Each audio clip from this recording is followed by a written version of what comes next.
Hello, my friends, and welcome back to a brand new episode of the Couch Potato Podcast. On today's show, Adam and I are going to talk about an underappreciated classic from one of the greatest movie years of all time, 1999. That's right, we're going to talk about Brendan Fraser's The Mummy. So, after the trailer, the Couch Potato Podcast presents to you The Mummy. This man was buried alive, and he left a message. What's it say? Death is only the beginning. On May 7th, You must not read from the book! What? the impossible will come true, has begun, the beginning of the end. and the unimaginable will walk the earth.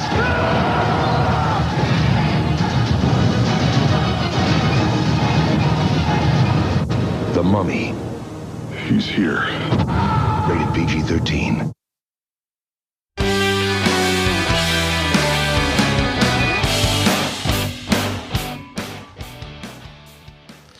All right, joined by producer Adam. Adam, how's it going, my friend? Oh, not too bad. Not too bad. How about you? Bit of a salty mood. Just got done watching my beloved Dallas Cowboys get the shit kicked out of them in the playoffs. The circle continues. We're led to believe year in and year out, this is our year, only to be let down in January. So a little bit irate this evening, a little salty, but I think you and I talking about a forgotten gem from 1999, I think is going to really help turn the tide. I think so. And when you suggested this movie last week, I completely forgot about it. Because in the year 1999, I think, as well as you, that 1999 is one of the best film years of all time. So many classic movies came out of this year. And this one kind of got forgotten about. I think it has a lot to do with when it was released. But we're talking about 1999's The Mummy today. Excellent movie. Yeah, I forgot how much I liked this movie until I watched it the other day. I hadn't seen it, in 6 or 7 years, I think. It used to be on TV all the time. I mean, you could always count on The Mummy or The Mummy Returns being on TNT or TBS.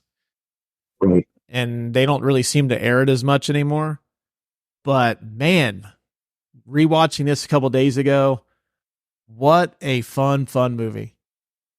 Yeah, it's one of those genres that you don't really see a lot of anymore. Well, you do, but you don't get the same kind of vibe or the same kind of feel from them as being fun adventure movies. You get more of like an Uncharted kind of movie nowadays. More action. Uncharted, a movie that we will not be doing on this show. Right. That's a one-time and done movie for me. But yeah, they really don't make movies like this anymore, unless it's under the Indiana Jones moniker, which this is this movie kind of reminds me a lot of what Indiana Jones used to be. Yeah, I agree. Has a lot of that same spirit, just a lot of really exotic set pieces, a very charismatic hero, an awesome female lead, at least from Raiders, Marion Underwood, one of the best action female heroines of all time, I think anyways, which I think we went into a little bit of detail on our Raiders of the Lost Ark episode, which you can listen to wherever you get podcasts, Spotify, Apple. You know the drill. Cheap plug of the episode. Yeah. Yeah, this really gives off the Indiana Jones vibes to me, though, and I think that's why I gravitated towards it so much. I think a lot of people forget about it, though, just because 1999 is so loaded, and this movie actually came out a couple of weeks before Star Wars Episode 1. Right, yeah, and it probably gets eclipsed by Episode 1, even though, and I'm going to anger some Star Wars listeners here, but this movie's better than Phantom Menace. Well, I remember I used to read magazines a lot. I would go into like a store, and I never really bought a lot of magazines, but I would always spend enough time in the magazine section where if I seen like a cover that looked cool, I would check it out. And I was reading through an Entertainment Weekly, and they had talked about this movie coming out. They were doing this reimagining of the Mummy. I'm like, okay, it might be kind of cool, might be kind of stupid, whatever. And then I remember, I think they ran an ad for it during the Super Bowl of that year. And I'm like, okay, that might be kind of cool. And like we said, it kind of reminded me of Indiana Jones a little bit. Yeah. So start seeing more and more as it got closer to the release date. I'm like, you know what? Fuck it. I'm in. I'm going to go check it out. Loved it.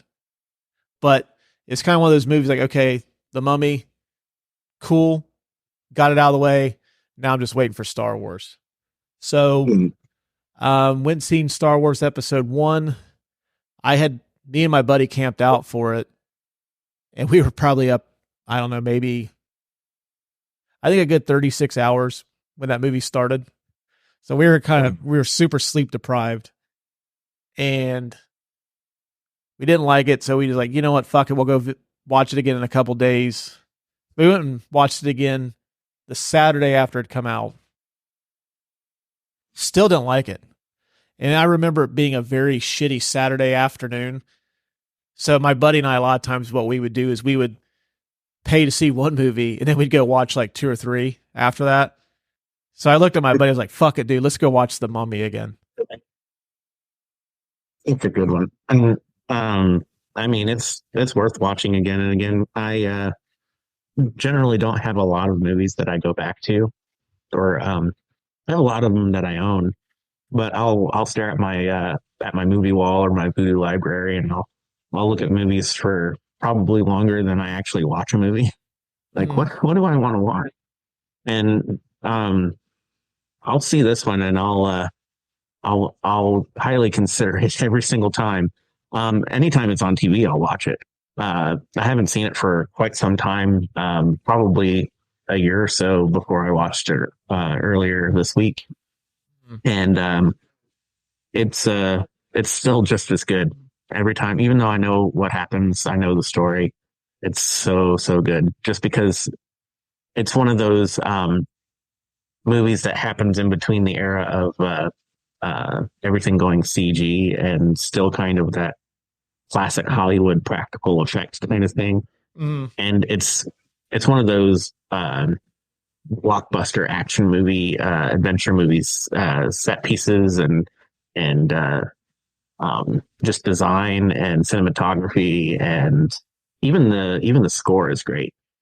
And scored by Jerry Goldsmith at that. Yes. So I think it's just one of those movies that stands the test of time, even if like all the effects aren't great in it. They still have those practical effects in there, so it's more grounded in realistic effects, and you can kind of look past the lighting flaws on, like, the Mummy thing, or sometimes you'll get some different effects that look too granular, like when they do the sand, but still holds up, I think. Yeah, I noticed that some of the CGI was a little dated watching it in 4K. I think when you watch it on like DVD or even Blu-ray, it's kind of hidden a little better, but when you watch it in 4K, kind of exposes some of that stuff a little more. But I mean, that's being that's almost like trying to find something to bitch about with this movie, I fucking love it. I think since Last Crusade, Indiana Jones and Last Crusade come out, I think they've tried to make an Indiana Jones style movie numerous times throughout the years. I mean, you go from like The Mummy, National Treasure has some Indiana Jones vibes, but I think the 2 movies that have gotten it close were The Mummy and then the first Pirates of the Caribbean. Yeah. Oh yeah. Which we also did an episode on not too long ago. Listen to it on Apple, Spotify, wherever you get your podcast. Second cheap plug of the day. Love it. But I think what makes this movie work so well too is the fact that I think it kind of blends. It's a horror movie and an action movie, because there's some kind of like very horror-esque elements to The Mummy. And a lot of movies that try to blend 2 styles, whether it's like an action comedy or like a horror action, like they kind of tend to go heavier towards one genre, but this one kind of blends both of them in really well. Yeah, I think so too. And I think that the horror elements that they add to it are really classic. The way that the movie's shot, the darkness of the set pieces, and just kind of the mystique of the villain, I think is really horror-esque. Because in horror movies, you get a villain that's like cool, but in a scary kind of way. Kind of like, Michael Myers is kind of, he has a mystique about him. And I think that's what they do really well in this is they build up that antagonist as a really good antagonist. They give him a lot of, not really backstory. This guy does have backstory, but it's not the important part in terms of it being a horror movie. But they give him a lot of gravitas, I guess, is a good word for it.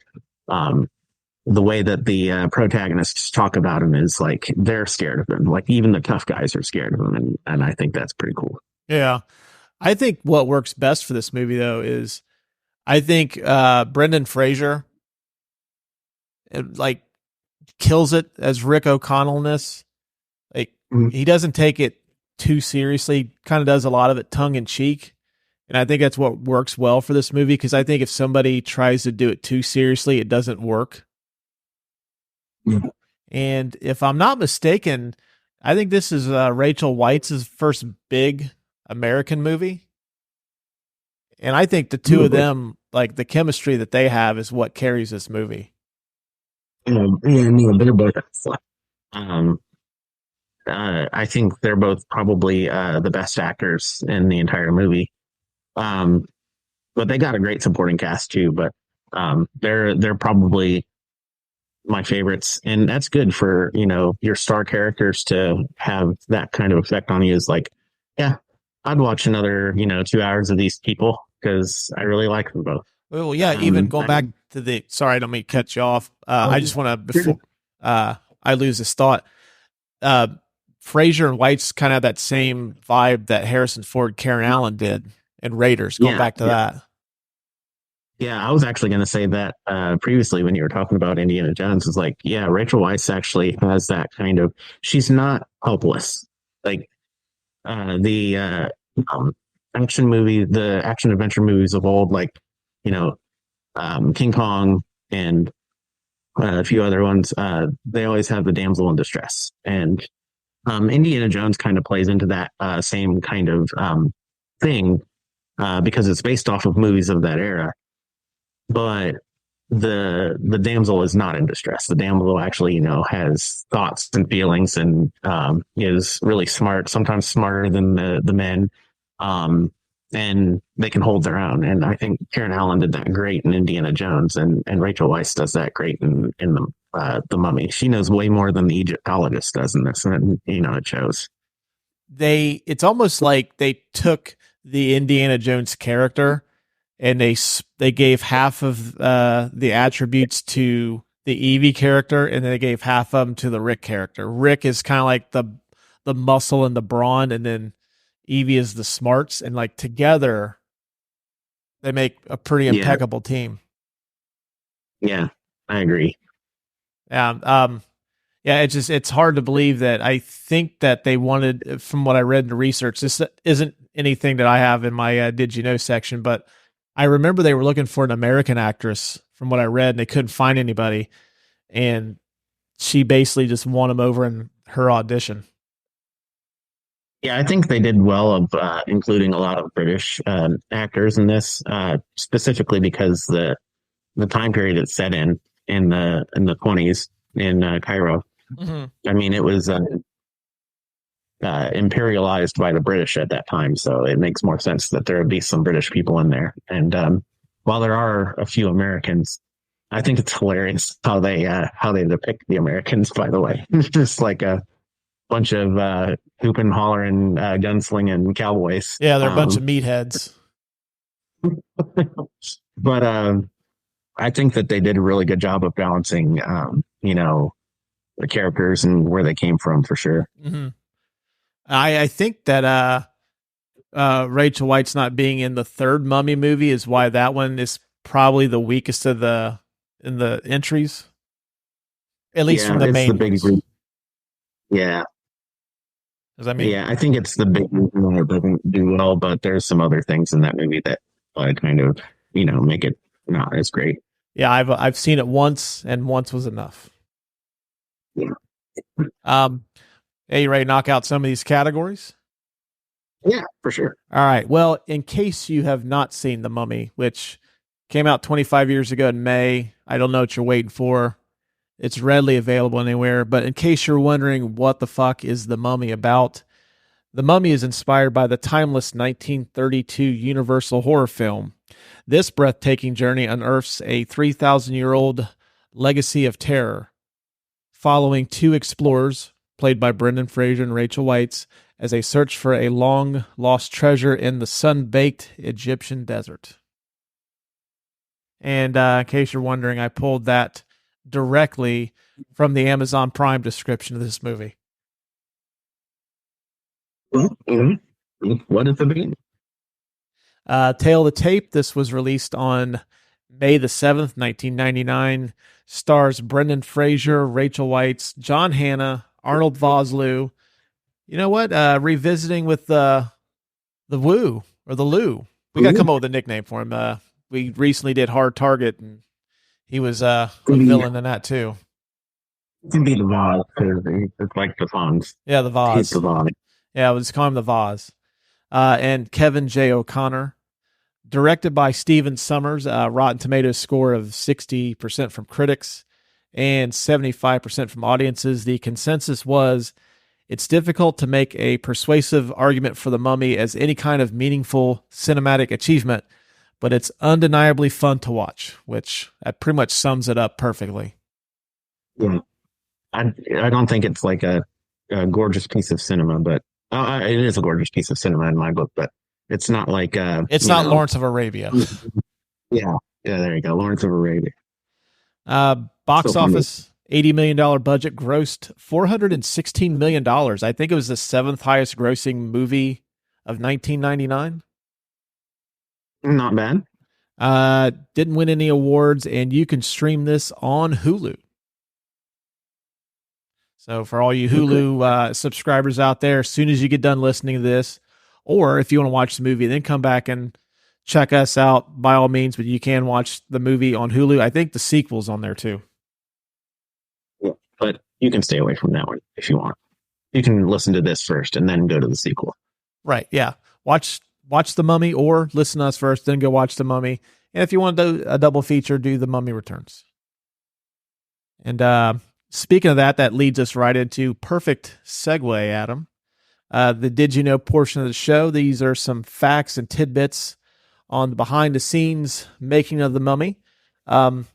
This movie spawned two sequels, The Mummy Returns, which came out in 2001, and The Tomb of the Dragon Emperor in 2008. Also spawned a prequel, The Scorpion King, which was The Rock's first big starring role, which, of course, now The Rock, Dwayne Johnson, is arguably one of the biggest stars in Hollywood, if not the biggest. He's got to be right up there, Tom Cruise, I think. And speaking of Tom Cruise, they also did a reboot film in 2017, which, did you ever see The Mummy with him? No, I decided to skip that one because I heard it was awful. Being a Tom Cruise fan, he usually does not let me down. That one's pretty bad. Which is why we haven't seen another Universal monster movie, I think, in a while. Well, they did The Invisible Man with did they? Yeah, Elizabeth Moss, which that one's really, really good. It must have fallen under my radar. I don't remember hearing about them. It came out right before the pandemic. Okay, that's probably because I remember my wife and I went and seen it on a Friday, and then on Sunday everything fucking shut down. Yeah. I mean, like literally, like we went to the movies on Friday, and then like by Sunday, it's like, nope, no more movies for you guys. Yeah. They also discussed a fourth movie featuring Antonio Banderas was going to play a mummy. I believe was supposed to take place in South America, and it revolved around the Aztec culture. And I didn't know this. They did an animated movie or cartoon series too. I didn't know that. I didn't. Yeah, I remember it, but I've never watched it. Yeah, did not know that. For the role of Rick O'Connell, Tom Cruise, which is funny because he ended up doing the remake in 17. Tom Cruise, Brad Pitt, Matthew McConaughey, Ben Affleck, and Sylvester Stallone all circled this project at one point. Mm-hmm. And then I found this to be very fascinating.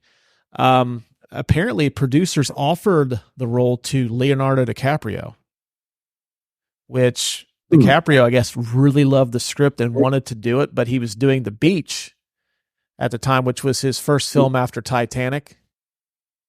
And he tried to get producers to push back shooting so he could do both of them, and they turned him down. So he had to pass on it. I think they looked out with that. I don't think DiCaprio would have been very good as Rick O'Connell. Right.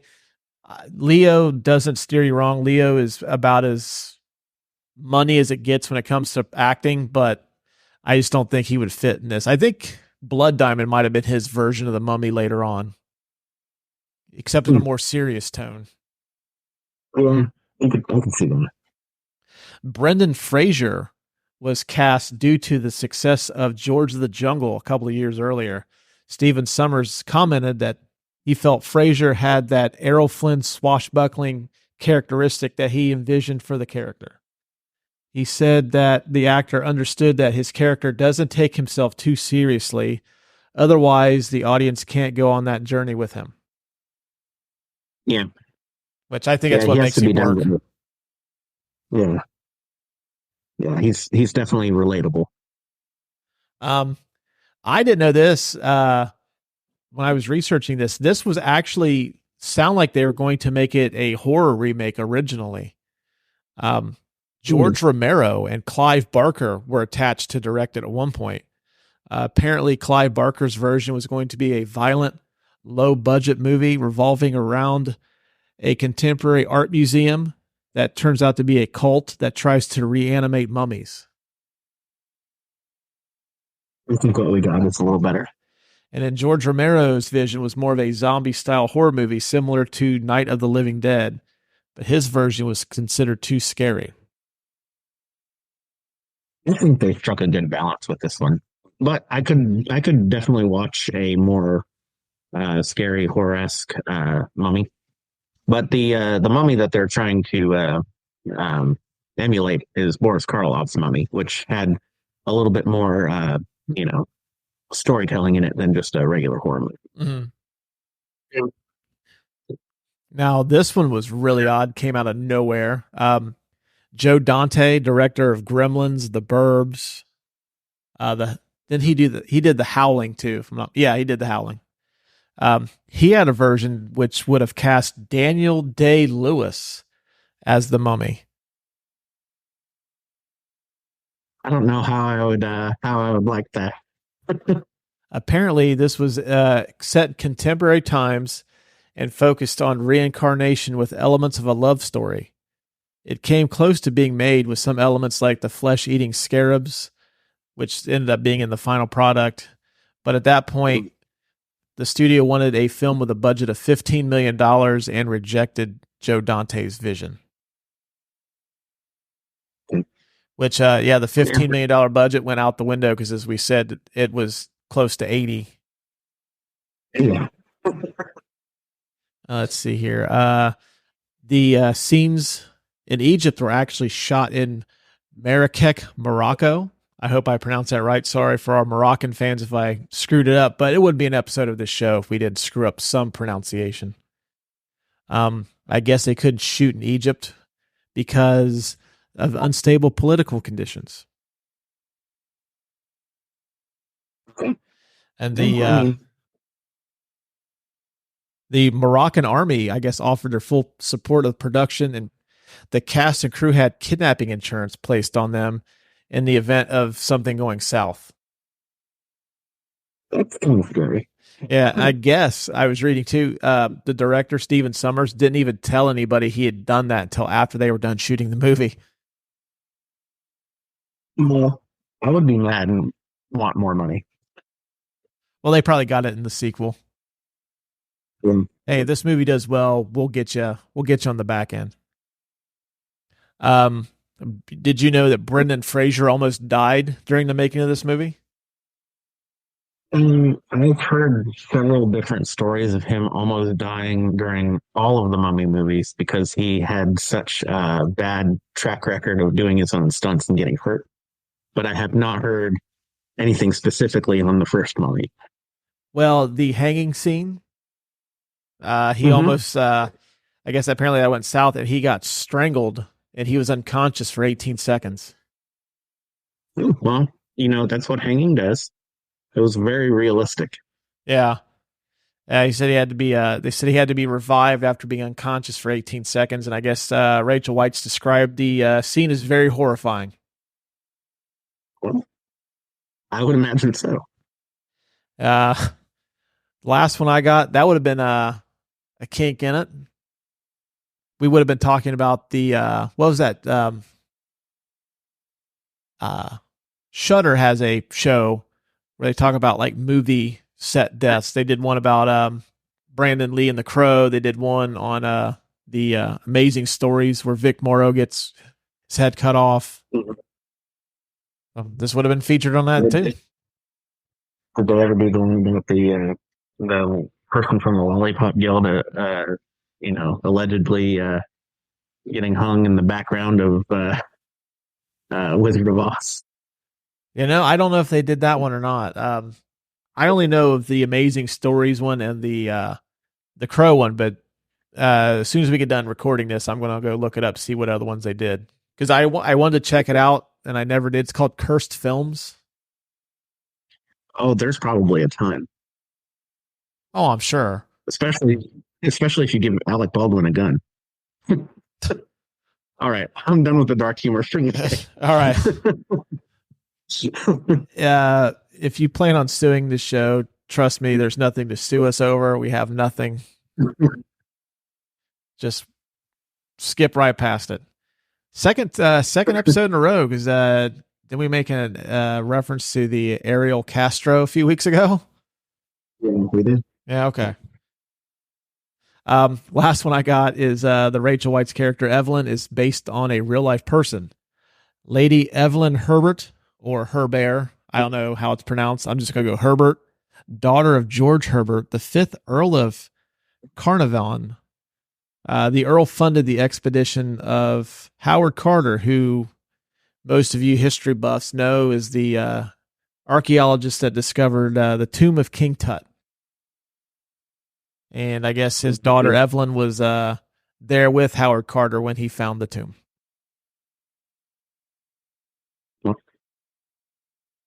Without him, we would not have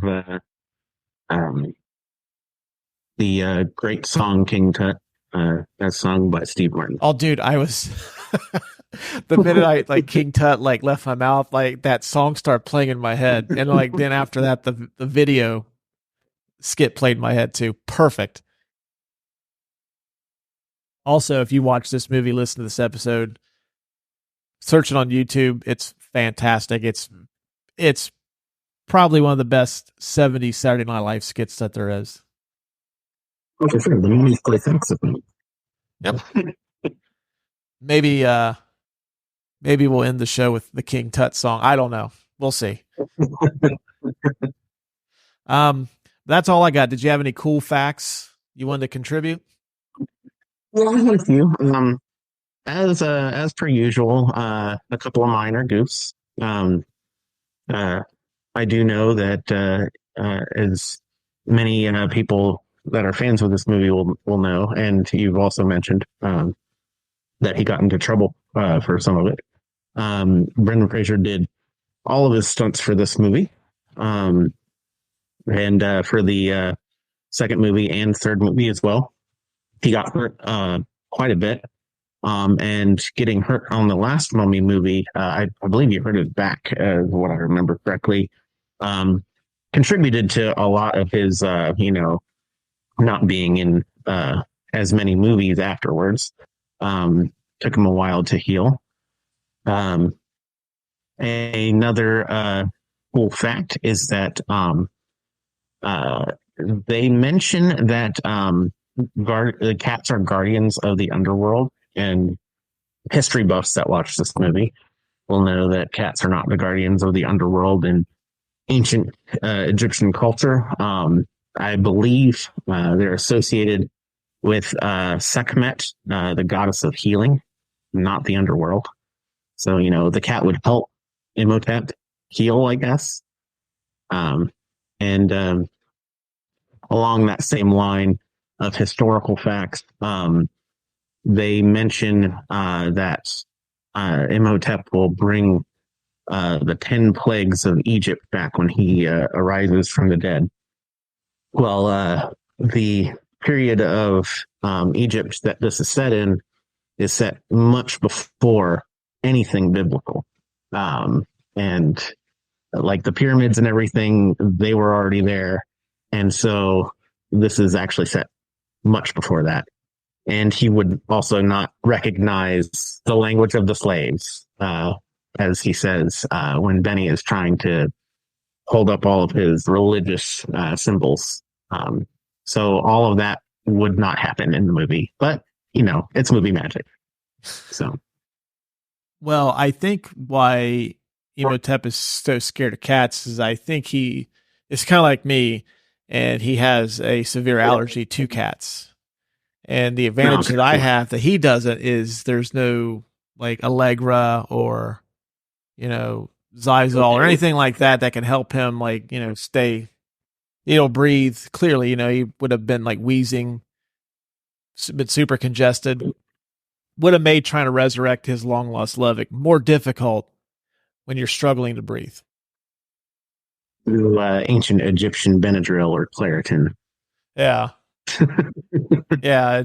I know I know for me, when I've tried to resurrect like lost loved ones, like if my allergies are flaring up, like I'm a fucking mess. Like we got to do this later. I can't do it today. Eyes watering. I can't read. I can't read from the, the books that I'm trying to use to resurrect people. I can't do it. I'm constantly blowing my nose. It's just fucking bad for everybody. So that might be why he freaked out when they brought the cat out. Would you turn into like a giant puff ball of sand and run out the window if a cat showed up? No, I would just say, get that fucking cat out of here. I'm allergic to cats. Okay.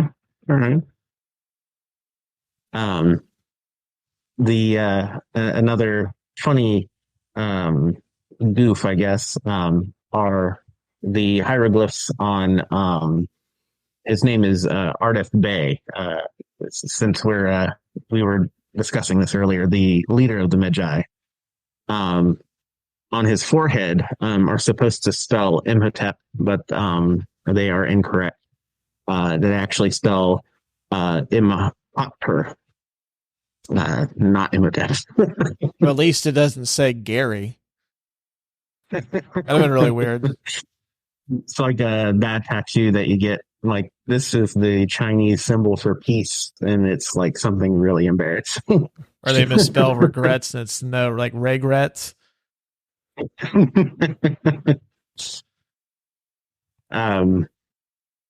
The actress who plays Anaxinamun, whose name I can't think of at the moment, she actually was nude in the beginning.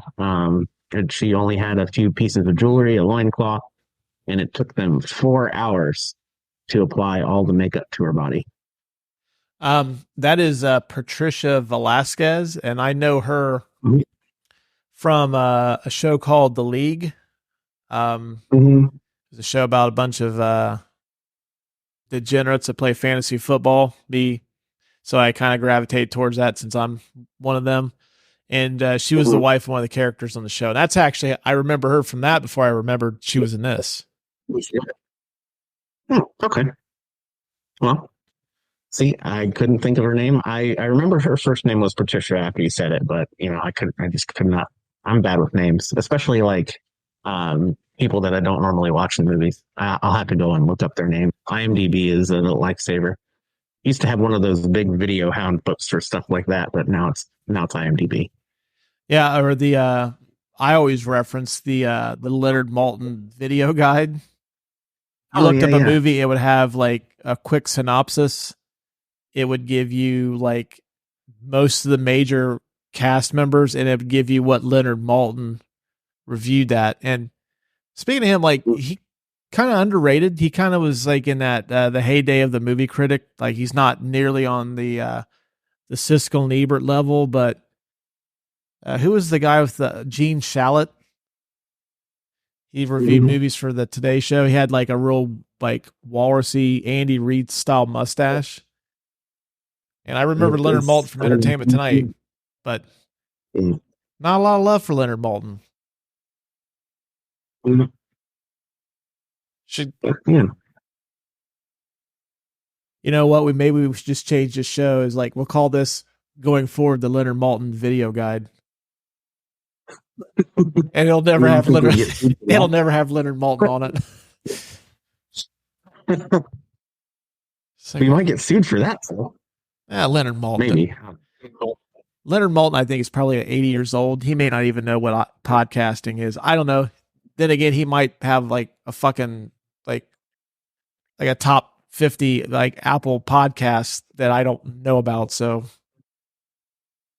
come at me, Leonard Maltin. I fucking dare you.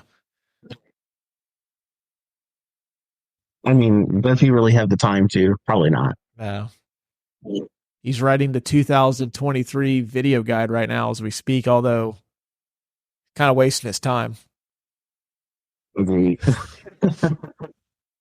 My last fact was actually somewhat of an unsolved mystery until I actually did some of my research. I was going to ask it as an unsolved mystery anyways. So the scene where they're getting Imhotep ready for the afterlife, and they're burying him alive, essentially cutting out his tongue and wrapping him up and throwing the beetles in the sarcophagus. That was a horrifying scene. Yeah. Which, is a really great scene when you're talking about this being a horror movie, especially the scene where he wakes up.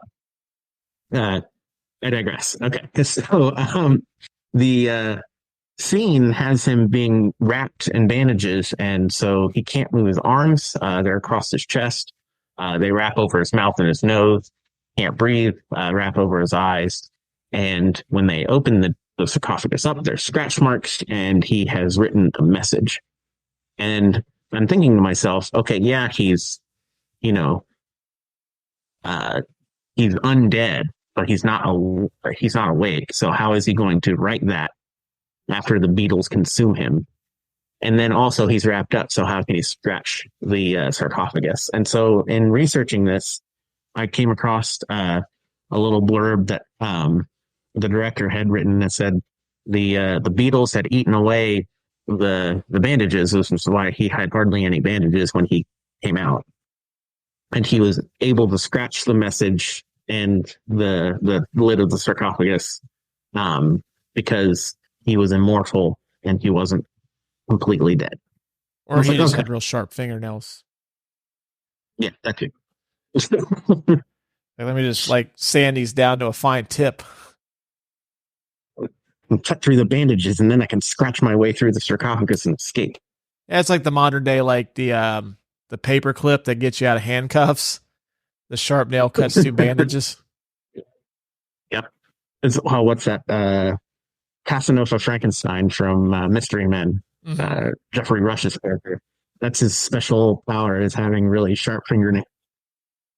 You're like the second person in like a month that's mentioned Mystery Men to me. And I remember I've only seen it one time and I didn't like it. So now I think it's almost, I have to revisit it now.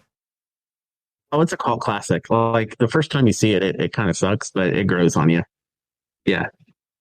Maybe I'll revisit it. Maybe I'll have to revisit it at some point. And if I like it, maybe we'll do it on the show. Okay. Any more fun facts? Well, that wraps it up for me. All right. This category, the Martin Scorsese, this is Cinema Award for the best scene of the movie. I am at a loss. Like, I could not pick one. Like, there's so many really cool sequences in this. It was really tough for me to choose. I guess if I'm going to choose one, I'm going to choose, just because I'm a sucker for anything involving like those old 40 style, what they call biplanes. Oh yeah. The sequence in the desert where Imhotep summons the sand and creates this gigantic like sandstorm and Rick and Havelock. I was going to call him Winston, but I don't think we're on a first name basis. I'm just a sucker for any like those dogfighting sequences with those type of planes. So, and that's kind of the scene I always remember in the movie. Yeah. Plus, it's a really cool That's like demo to like if you've got like a home theater system. It's a really cool setup, especially with the 4K version, because I think it's redubbed in Dolby Atmos, so you kind of get the full effect with that. So that probably my favorite scene, but like I don't feel great about it just because there's so many different ones. Like I even really like the scene near the beginning where Evie is like in the library and she's trying to like she's putting away books, and then she just happens to try to reach too far for that one shelf right next to her, and then she ends up causing all the bookshelves to fall. Yeah, I love that scene. And then a little bit later, she walks into that room with all the sarcophagi and the ancient Egyptian artifacts, and then her brother. The way they introduce her brother is actually jump scare from a horror movie. Yeah, he jumps up with Murray. Yeah, that was a cool sequence too. And even like the scene on the boat, I dug that whole sequence too. It just because you got to meet like everybody that's going on this adventure. So yeah, I don't know, man. Indiana Jones. Yep. So I think I'm going to go with the biplane sequence in the desert, but I could easily be persuaded. I really like the rescue sequence from where they make it to Hamunaptra, all the way up until they're escaping from Hamunaptra. But I also really dig the boat scene. I just like the fact that they use the entire set. It's one thing after another, and it just like snowballs. The fire starts, and they set it up really well because it starts really slow. You see the guys going towards the boat, but then you get some character development in there. They're not quite on the boat yet, and then you get all the subtle hints that they're on the boat, like the wet footprints, and then you get the cool, funny interaction between O'Connell and Benny. Then finally, like, shit hits the fan and everything goes to hell and they have to jump off the boat. And even at the very end, when they're all getting off safely, they're all jumping off the boat and swimming to shore. I forget his character's name, but the jailer, the Egyptian jailer guy, he's like, O'Connell, what do I do? It's like, stay here. I'll go for help. And they jumps off the boat. He's like, oh, crap. He jumps off. Yeah, that scene gets me too. Plus, I always love that scene. Like anytime like dudes have like the dual like shoulder holsters and they've got guns, like I always think that's just a really cool look. Yeah, it is. So I'm like, man, like, and he just comes out guns blazing, and of course, yeah, the minute you see like a lamp involved in like the lamp's getting shot, just it's going to happen. Yeah.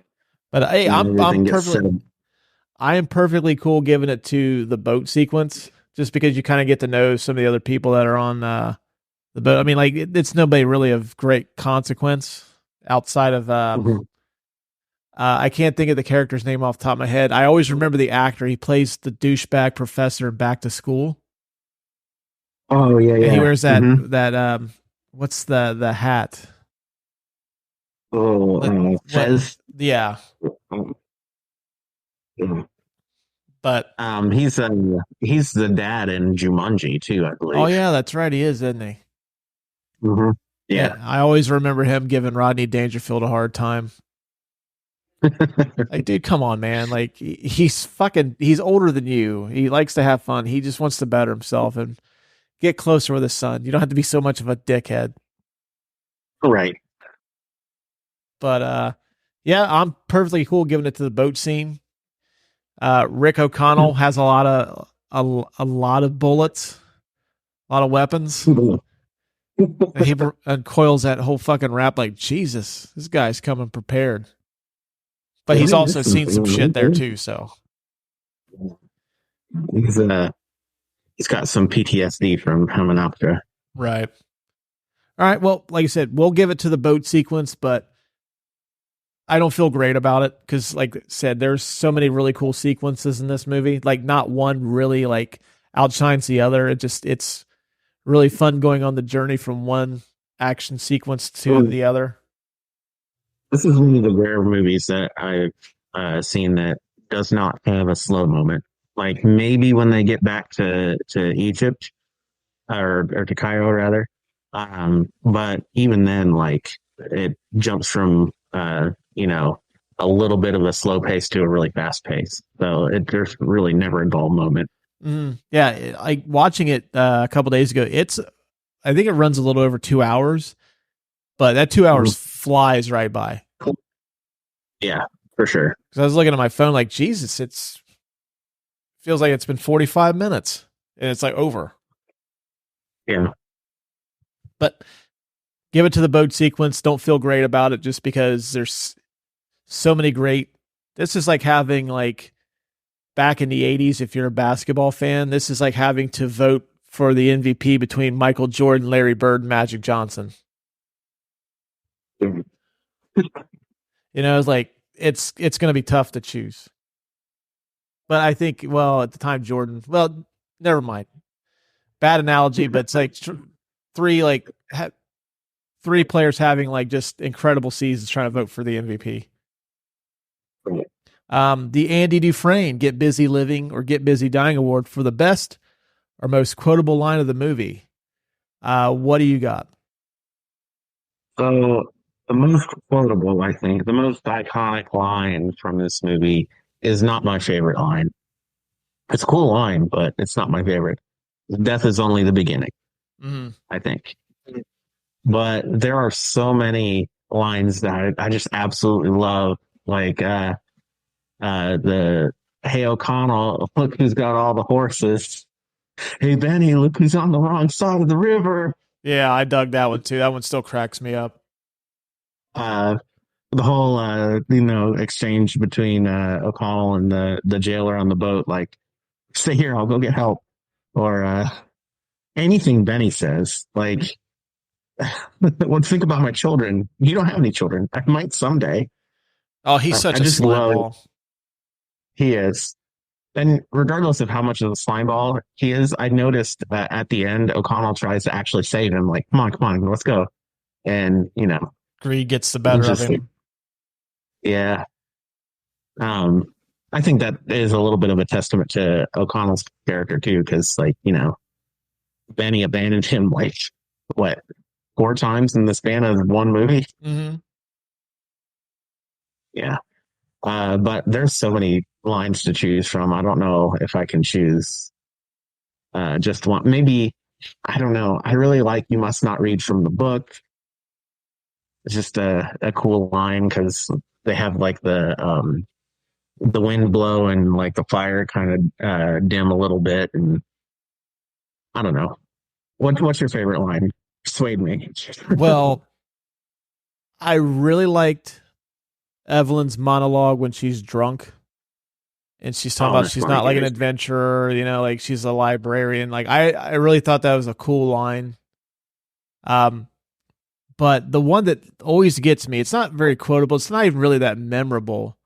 But when you keep calling him the jailer, I'm just going to look him up now real quick while I'm thinking of it. But the sequence where O'Connell's about to get hung and he asks him if he has any last request.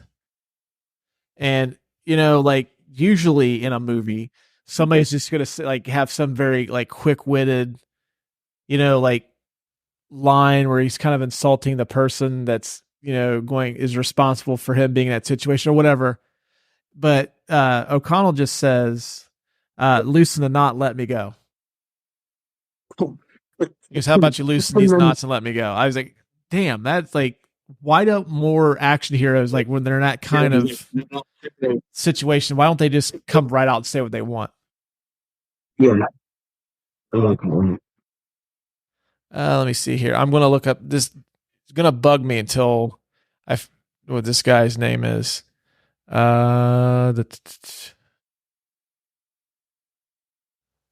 He's actually the warden. Warden Gad Hassan. Okay. I don't think they say his name in this, do they?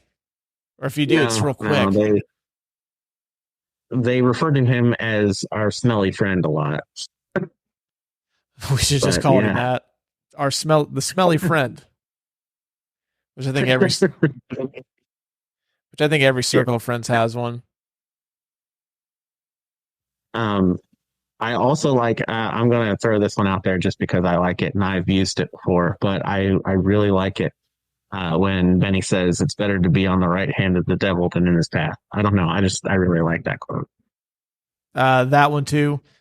I will also throw in when Rick is they're on the boat and he says he always gambles with his life, not his money. Mm-hmm. That sounds like a fucking yearbook quote. Yeah. And if I would have graduated in 99, I would have totally put that in there. Oh man, that would have been a good one. Always gamble with my life. Yeah. Actually, I think I'm going to go with that one because it does sound like a yearbook quote you'd read in a Jostin's yearbook. Yeah. Justin's.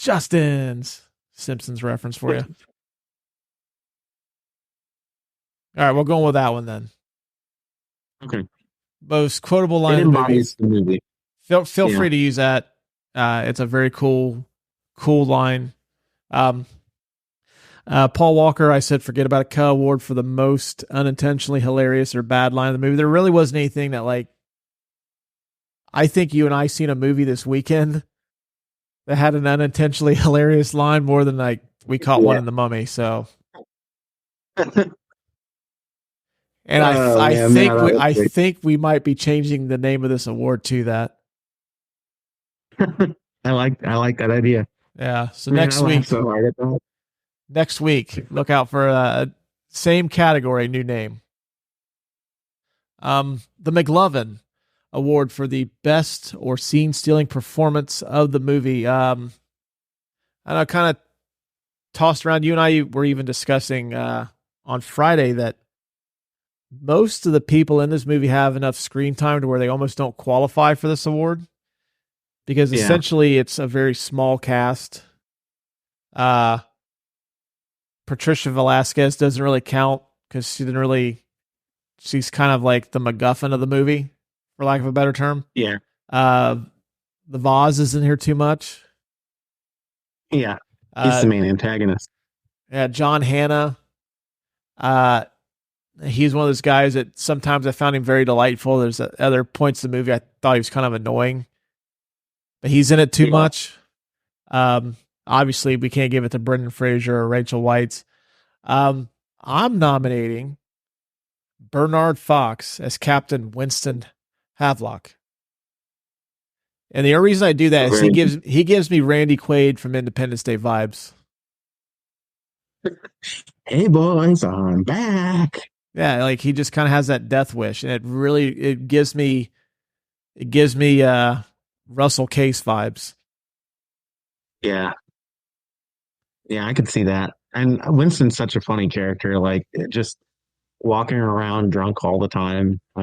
It's kind of sad in a way, but the way that they portray him is like he's a war hero. He's been through it, and now he's just living his best life in Cairo. But on the inside, he's just like he misses his friends, and he didn't get to die in a blaze of glory like he wanted. That's what he wants. So kind of looks like guilt. Yeah. Yeah, and he's only in the movie, like, I think screen time, he's probably in the movie for, like, maybe 5 minutes. Yeah, I'm good with giving it to him because um I can't pronounce his last name. We have a really bad habit of pronouncing names on this movie incorrectly, but Oded Fair, I think his Yeah, last name you is. got it right. Perfect. Okay. Um, I was gonna give it to him specifically because he's not in it a whole lot. He's in it more than Winston is. But Yeah, he is. um, he he's a really good actor. I like him in everything that I've seen him in. He does a really good job of being that mysterious guy at the beginning that you're not sure if you like him or not. And then he kind of morphs into another hero. Oh no, when I seen Um, him, I'm like, this guy's pretty cool. I think he's got more to do later. I think I'm gonna be pro. I mean, we don't even know his name. Really, yeah, they never say his name in the first one. You get to know him in the second one a little bit better. yeah. I think you were saying like they only put his name in the credits, and even then you don't know his actual name. But um, yeah, I really like his performance in this. I like his performance in other things, and um, after he started to make it big, he started doing like some charity work for children, which kind of gives him bonus points. Um, but I'll throw an honorable mention out to him and give it to Winston just because I think Winston's in the movie a little bit less, and he's a cool character to throw in there to give a little bit of uh, like a comic relief, but also help our friends out when they need it. And he finally gets to do what he wanted, die in a blaze of glory. So All right. Yep. Oded Fair was in Deuce Bigelow. He's the one that sends Deuce Bigelow on the path to being a man whore. He's the Obi-Wan Kenobi of himbos.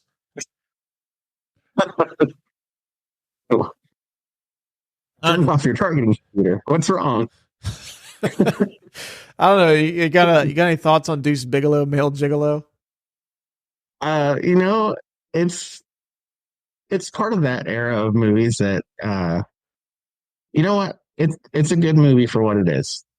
That's my thoughts on it because you don't get comedies like that anymore. So It's the only Rob Schneider movie that I can like. It's the only thing Rob Schneider's in for more than like 5 minutes that I can actually tolerate because I am just not a fan of his at all. I just don't find him to be very funny, but I get a kick out of this movie, and I think it has a lot to do with the fact that I really, really, really like Eddie Griffin a lot.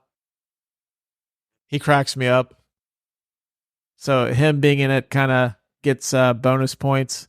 Plus the concept is just fucking crazy, but it is, yeah. yeah, he's in that too. That's actually this and Deuce Bigelow are like the two things I think he's probably most known for.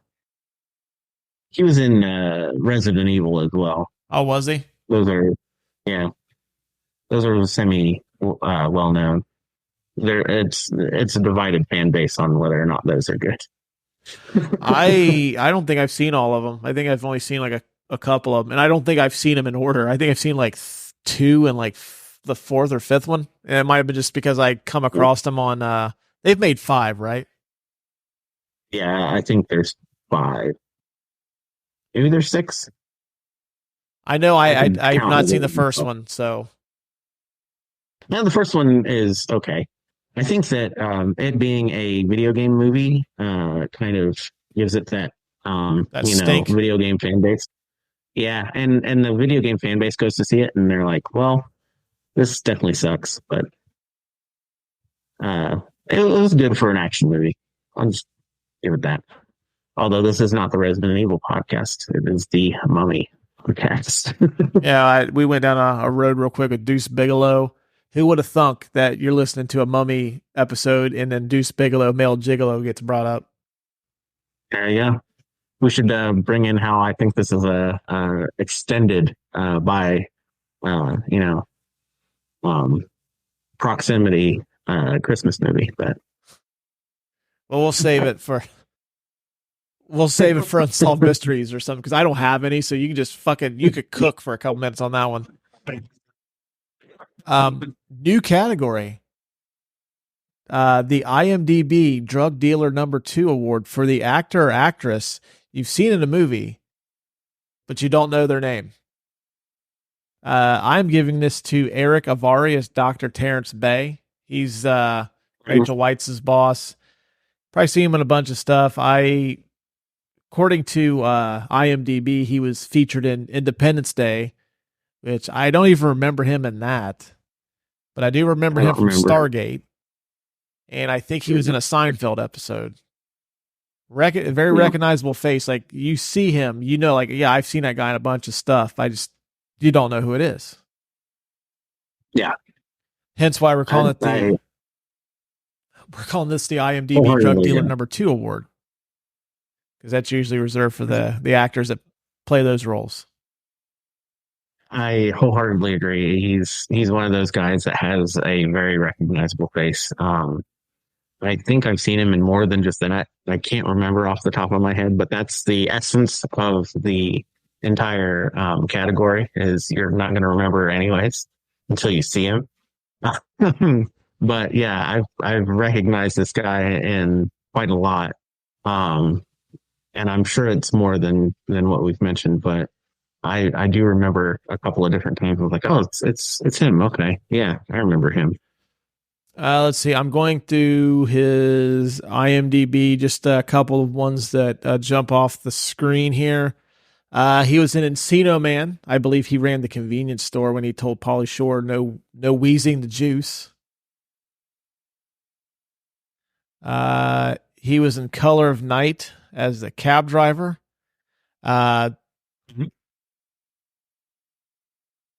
I don't really remember a lot from Color of Night outside the fact that seeing that in a movie theater, you see Bruce Willis's dong up close, and that's something I never want to see again.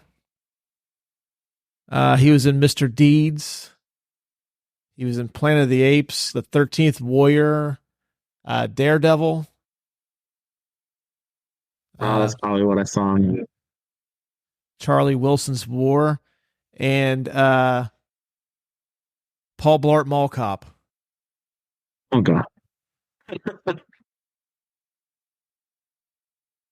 So, yeah, that's going to be a category in the movie. Just the guy or gal that you've seen in tons of stuff, but you don't know who they are. We're going to help you fill in the blanks. We're going to tell you who that person is. So, yeah, it came down to him and Odette Fair. But I know... I know he had a cup of coffee for a little bit where, like, you know, him being as handsome as he is kind of got him some publicity. Eric Avari, strong character actor, is not ever going to be considered for People's Sexiest Man Alive award. No, never. Never. I hate to break that to you. You have about as much of a chance of winning that as I do.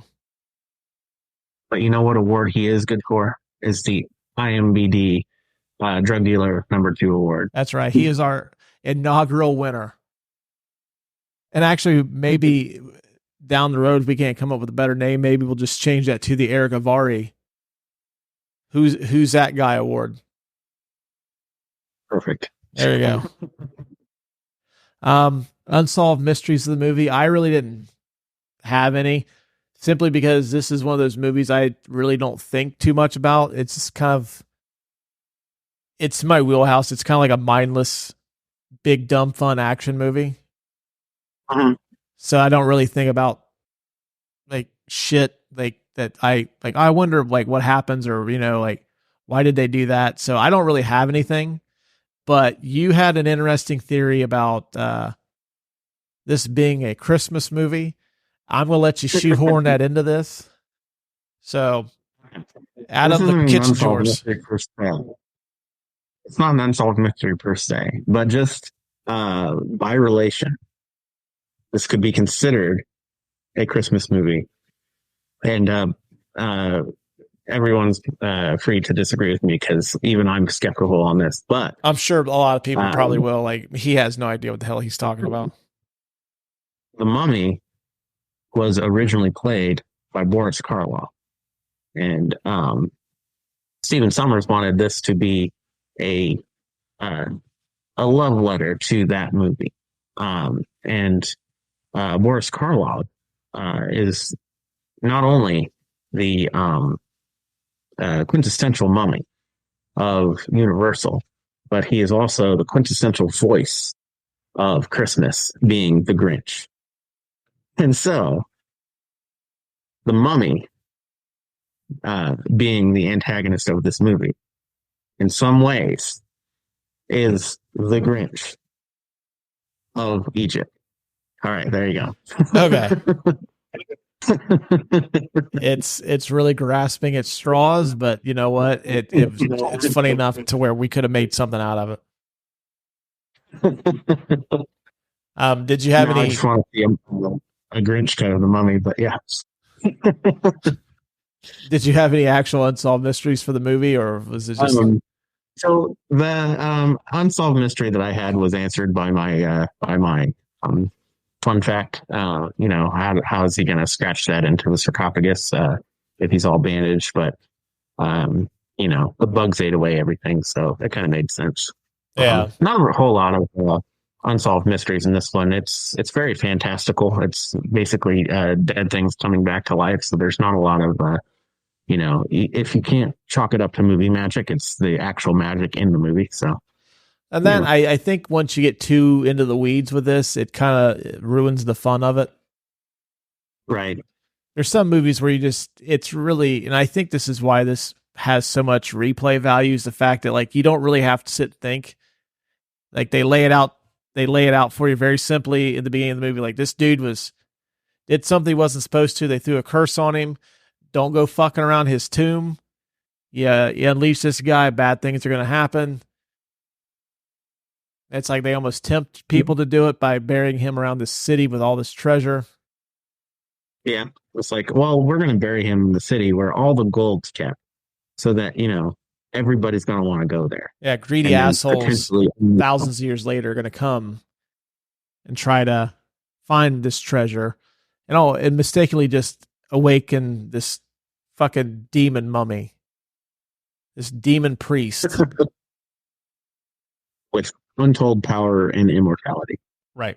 So, yeah, that's why there's no unsolved mystery for this one. Just like, don't really want to ruin the fun of it. Like, I don't want to sit there and like get analytical with it, and then like this kind of sucks now. Yeah. Plus, I don't know enough about Egyptian history.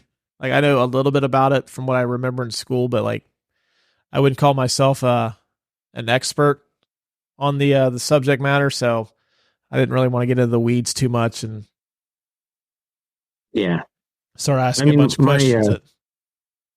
My cat fact was pretty much the only thing that I had Egyptian history wise, but I don't remember a whole lot of Egyptian history either. But you don't want to compare this to Egyptian history because you're going to be sorely disappointed. It's nowhere near close to Egyptian history, more than likely. So why bother? Right. The most 1999 moment of the movie. Can't really give this award out because this movie came out in 1999, but it's a period piece set in the 1920s. So can't really, you know, they're not using AOL, or CenturyLink to get on the internet to find out shit in this movie. I mean, there are some 90s movie tropes that you can point out. Like,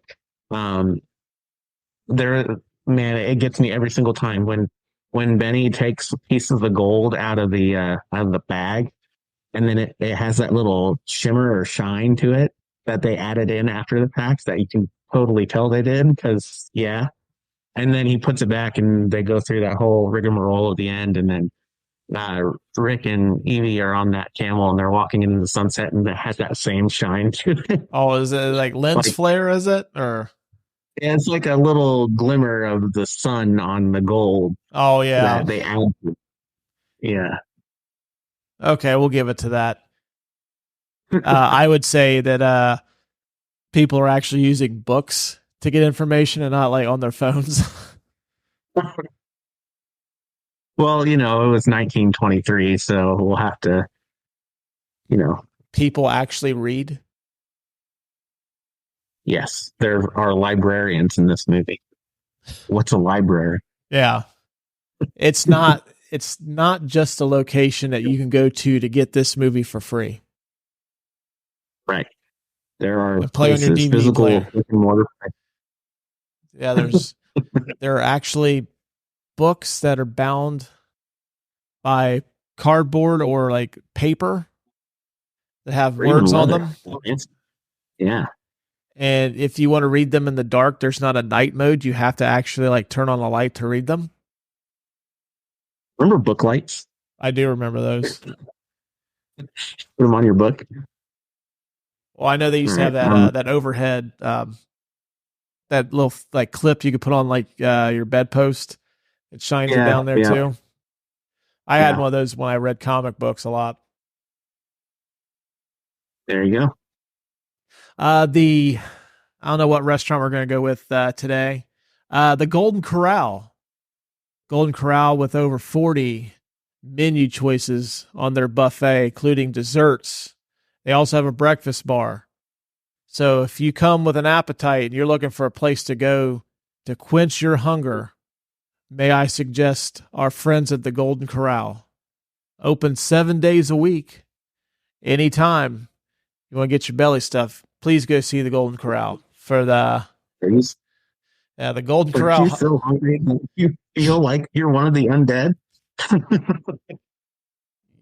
Do you feel like a mummy? If you have been asleep for 1,000 years and the first thing on your mind is where can I go to get oven roasted chicken, succulent brisket, or just the best prime rib this side of the Mississippi, Golden Corral is your location. And you don't need a map to find it. They are available all over the great United States. I'm guessing there's probably one in your town. Golden Corral, the hottest take of the movie.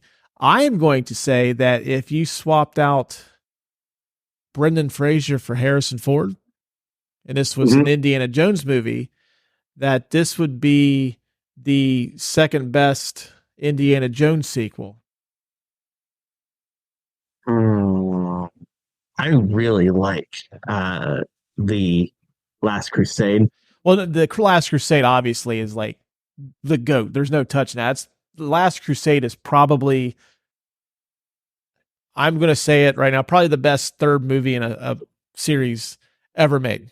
But outside of that, The Mummy. You know what? I agree with you. It might be a hot take, and I don't know if this movie works as well with Harrison Ford. I don't think it does. He can be funny, in his own way. In the Indiana Jones movies, there's a lot of funny moments in those, but I don't think it has the same kind of tone as Brendan Fraser does in this. Harrison Ford would play this too seriously, and there's where the movie doesn't work. But I do agree with you that this would be the second best Indiana Jones sequel if it were Harrison Ford and it were Indiana Jones. And it's kind of around the same time period, too, like a little bit earlier than he would be like 10 years younger. Yeah, this would have been like early Indiana Jones. Or it could have even been like a prequel with Henry Jones. Yeah. I don't know if that's really a hot take, though, because a lot of people are divided on the Temple of Doom. I like it, but it's subpar compared to Raiders and Last Crusade. Yeah. But better than what they've put out recently. Yeah, I was going to say it's grown on me because of what they've put out recently, but it's the weakest of the original three, I think. But second hot take. The Mummy is the best keep in mind, there's a lot of great movies that came out in 99. The Mummy is the best popcorn movie of 1999. Agreed. It's not American Beauty. It's not, Fight Club, not films, but like movies. Best popcorn movie of '99, and that includes The Matrix. I'm going to put up against The Matrix. The Matrix was in '99. Mm-hmm. And honestly, if I'm going to rewatch one of them, I'll probably choose The Mummy before I choose The Matrix. The Matrix is very philosophical and very cerebral. This and The Mummy is more of a I'm going to watch it and have fun, you know. Mm-hmm. So yeah, like the definition of a popcorn movie. Like, okay, I've got my refreshments. Let's do this thing. Right. And you don't have to pay attention. You don't have to pay attention to still enjoy it. Like there's sometimes like, you know, watching like The Mummy, I could drift off and like check my phone for something for a minute and like I'm not lost. Right. Yeah. Whereas I'm watching like Fight Club, like, okay, like I missed probably a crucial plot point. I have to go back and rewind it and watch it again. You know, I know this is the hot take section. I'm agreeing with you a lot. But there's probably a reason why we're friends. We share a lot of the same opinions about things. So these are probably hot takes, but I'm agreeing with you on both of these things. So just for the record, I agree wholeheartedly. They are my hot takes as well. I do have another hot take though. Do you have any more? No, that's it. And actually the popcorn movie '99 just came up to the top of my head. It's probably not the best take. Like we're not Stephen A. Smith, so I mean we'll get to that at some point, but by all means, I'm curious to hear yours.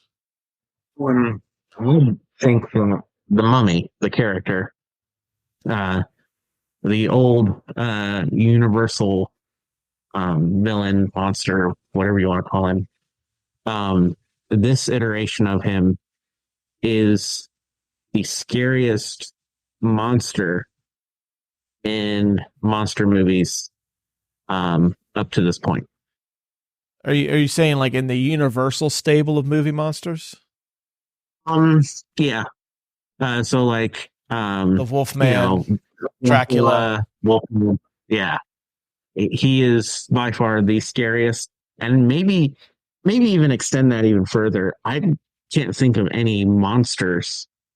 Maybe The Thing, but I can't think of any monsters that are scarier than, you know, an immortal, undead, crusty, gooey, horny mummy that can suck you.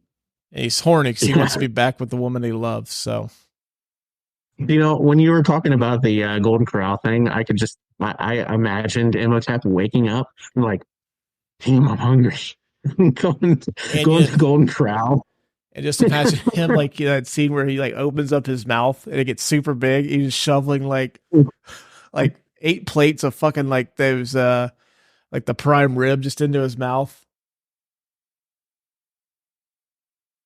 It's like watching a fucking Scooby-Doo, like an episode of Scooby-Doo when they eat them gigantic sandwiches. It's just like watching him shove like a whole fake. Oh, oh man. Yeah, that's what popped into my head. But that, you know, funny images aside, he is like, you know, very formidable, very scary, very well thought out, has a really good backstory. I think he's one of the scariest and best monsters up until this point in cinema. Yeah, he was a very cool villain. And I think that might be why the third movie doesn't work as well too. Yeah. But yeah, I can see that because like I love the old Universal movie monsters, but it's a different kind of scary. It's more like the mood creates the tension, which creates the scares, whereas this one's kind of like done with, you know, what makes movies great. Like using the special effects can like kind of make, you know, something that seems like it can't happen. So I'd agree with that. Plus, like Arnold Vosloo is just super fucking cool, anyways. Yes, but like I think they do a really good job of creating the tension with the mood as well. Because like when I can't remember the character's name when he drops his glasses, the first victim, and he you know, he gets stepped on, and then like he can barely see, and it's really blurry and it's dark, and then all you hear is like the mummy walking around, and then they like insinuate that he's behind him, but you don't see him, and then they cut away, and then you just hear the scream. I think that's really cool. That's a really good way of movie making. And then later on, when he's in the apartment, and Benny is explaining to him, like, Prince Imhotep thanks you for your hospitality, and for your eyes, and for your tongue, but more is needed. And like, I think that's really creepy too, just setting the mood. So cool.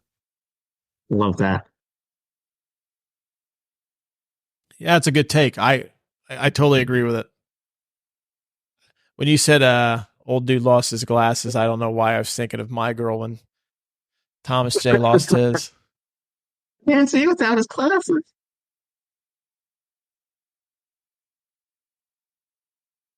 I'm going to catch shit for that one later on, guarantee it. The Hall of Fame plaque. This is if a certain actor, director is being inducted into a movie Hall of Fame, would this movie be featured on their Hall of Fame plaque? Brendan Fraser. Now, this one I think is could be debatable a little bit because he did just win an Oscar. So, yeah. I think that, while it's not his best movie award wise, neither is George of the Jungle. But I think that aside from The Whale, those two are what people are going to remember him for. mm-hmm. They're the most widely seen anyways. Not everybody's seen Monkey Bone. So I don't even remember Monkey Bone. He played an animator that drew a monkey that was an allegory for male genitalia, and then he switches places with him when he goes into a coma. God, that sounds fucking awful. Yeah, it's pretty bad. See, for me, yeah, I think that. Go ahead. Yeah, I think that Mummy probably might make the Hall of Fame for him. Yeah, I would say yes, simply because this kind of spawned a franchise. It's by far his biggest hit was the two Mummy movies. Yeah, he did win an Oscar, but like you said though, when you write his obituary, and please, like, I'm not wishing, like, I want Brendan Fraser to live for quite a long time. I huge fan, but I think they'll lead it off with like the star of the Mummy movies, and I think this is what I would put, like, Academy Award winning actor, who best known for the Mummy series. Yeah, like they'll mention the Oscar for The Whale, but they're going to, lay heavily into the Mummy. Yeah, the picture would be like, it would be like him from the Mummy. Right.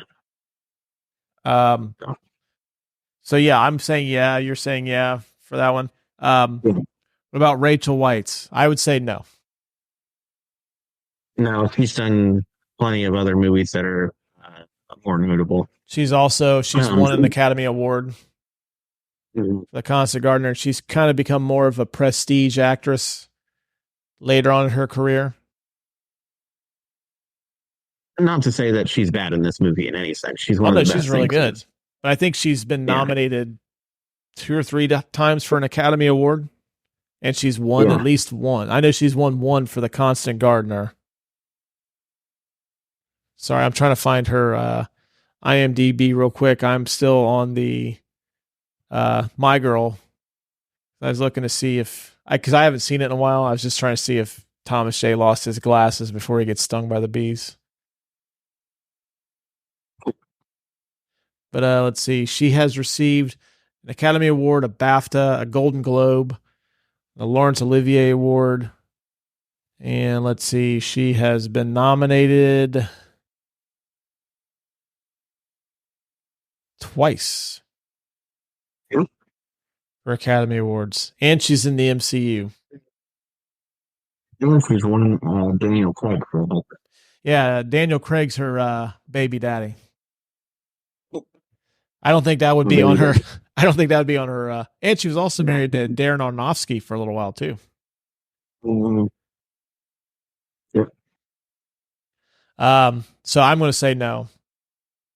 Yeah, no. Not this one. What about the vase? Yeah. Yeah. And the only reason I say that is because the other movies that he's in are either too old, so a lot of people don't remember him in those, or they're not as focused on him currently. So I think that this one has the right amount of focus on him. He's the main antagonist, and it came out in the right time period. So. I was going to have Steven Summers, the director, but looking at his IMDb, he's not that accomplished. So this is an easy yes, simply because his IMDb basically consists of The Mummy Returns, Van Helsing, which that movie's a turd. He did the G.I. Joe Rise of Cobra. He did the live-action Adventures of Huck Finn. He did the live-action Jungle Book, the first one that they did with Jason Lee, not the one that kicked off the Disney remaking all their animated classics. And he did Deep Rising, which is a kind of a cool, like, cult classic horror movie in the late 90s. But I don't really think he warrants much consideration in this. Yeah. So since you were a musical score nerd, as I am, Jerry Goldsmith, the composer. Let me just rattle off some of his works before you answer yes or no. He did 5 of the Star Trek movies. He did the first 3 Rambos. Logan's Run.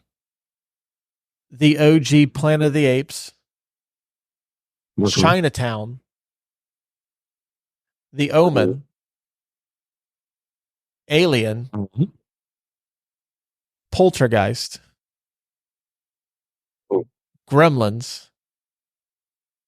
Hoosiers. Total Recall. Basic Instinct. Air Force One.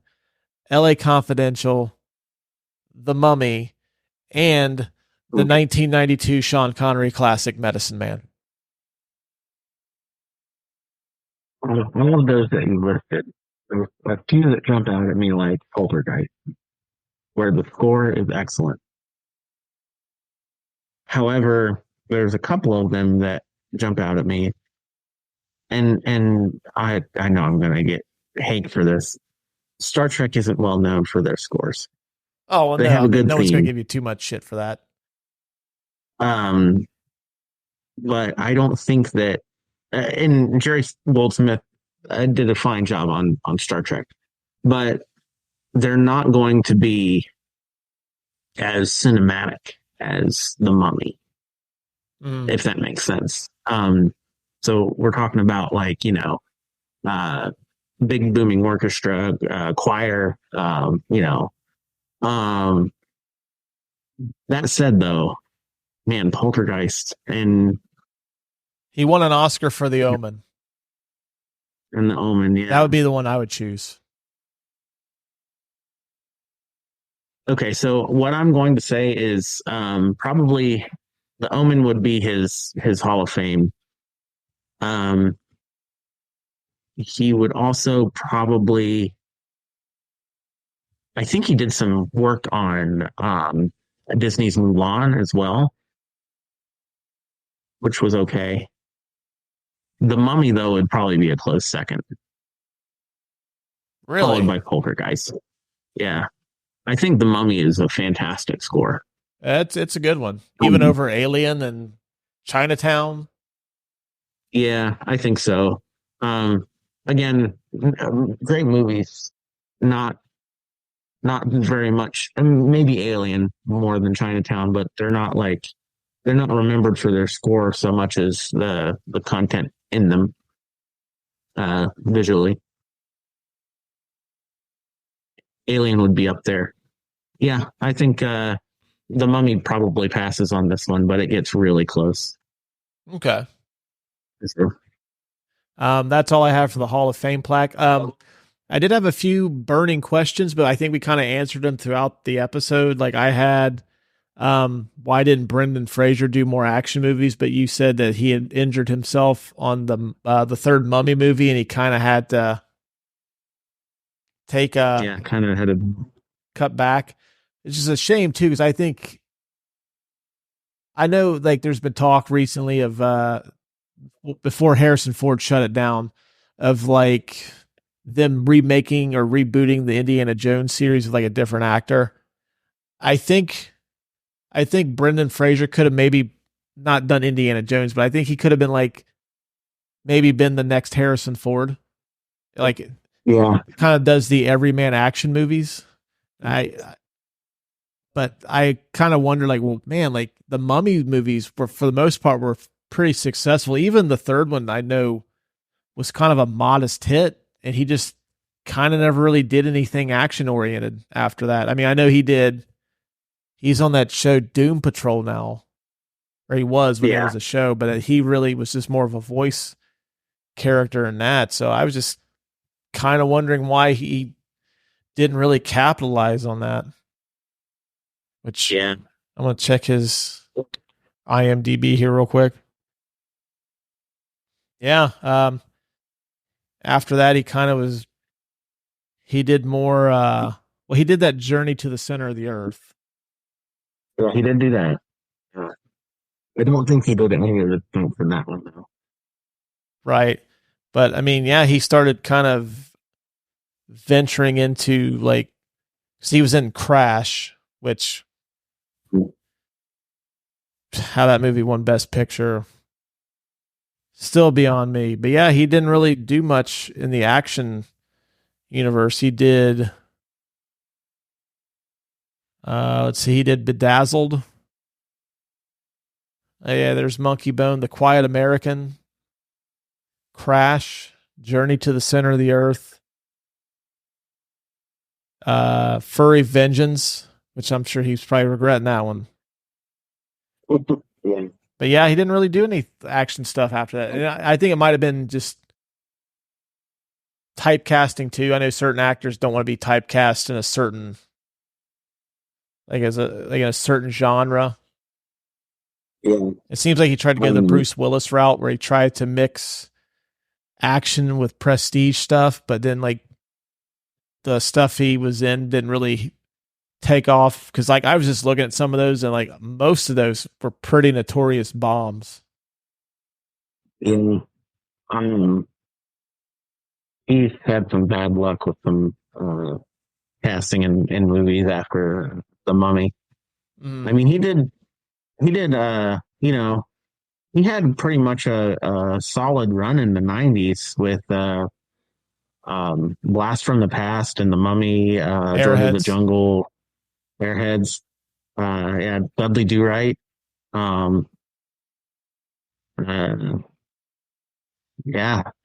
He had a really good run there, but then it just kind of falls off after The Mummy.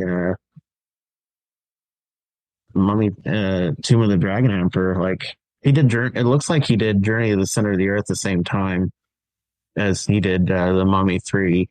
Mm-hmm. Yeah, I don't see anything else of note afterwards. Right. It's kind of, and then he has his resurgence now with the Titans and Doom Patrol and The Whale. And he's in Killers of the Flower Moon too. Oh yeah, which I have still yet to see. Well, you tried. I tried today. Yeah. But yeah, we answered the burning questions segment throughout the episode, so don't really have much on there. Before we wrap this up, one last new category. I'm going to give this a test run. The Finding Forrester You're the Man Now Dog Award for the biggest life lesson taken from this movie. And I would say the biggest life lesson that I took from The Mummy is don't go fucking around with shit that could cause the world to end. You could simplify that even more. Like, uh, don't read books that you found buried in ancient Egyptian tombs. Yep. Don't do that Just leave either. them there. Don't do that either. Well, now it'd be a Kindle. Somebody'd find a book buried in like the sand. Like, I wonder if this is on, if I can get this in the Amazon bookstore. It's a little Amazon inside of an Amazonian pyramid. No. It would be what did Barnes and Noble had an e-reader, the Nook. Yeah. Somebody just dust off an old Nook and it's like, oh shit, what's in here? That's what I want to see. I want to see a futuristic mummy movie with a mummy from like 1999. Yeah, like a 2006, like the Book of the Dead's on a Nook. If somebody finds it, they have to find a charger for it. It's the key. Instead of the key, it's the charger. I'm surprised they didn't pull that stunt in the Tom Cruise one. I'm surprised they didn't try to do the MonsterVerse with this mummy movie. I don't know why either. I mean, I get what they were trying to do. They were trying to incorporate all the old classic versions of these movies into like some big cinematic. They were going to have them all tied together at some point. But I think with the Mummy, I think because I know they were supposed to do a Jekyll and Hyde with Russell Crowe, which he actually, spoiler alert, he appears in The Mummy with Tom Cruise. But yeah, they just never really tied them together because I know they did The Invisible Man. I want to say they did one more, but The Invisible Man is actually very solid. So, all right, well, Adam, if you don't have anything else to add, pleasure as always. Be sure to follow us on the socials. I'll leave the show links in the show description below. If you like what you heard here today or any of our previous episodes, please take a brief moment, leave us a 5-star review on Apple. We also can get reviews on Spotify. So if you listen to us on Spotify, be sure to rate the show on Spotify. Have any questions, the email address, you can contact us. If you have any questions, concerns, you want to complain about how bad our show sucks, how awesome it is, or anything that's on your mind movie related, please shoot us an email at the couchbrotatopodcast gmail.com. So until next week, we will talk at you later, friends.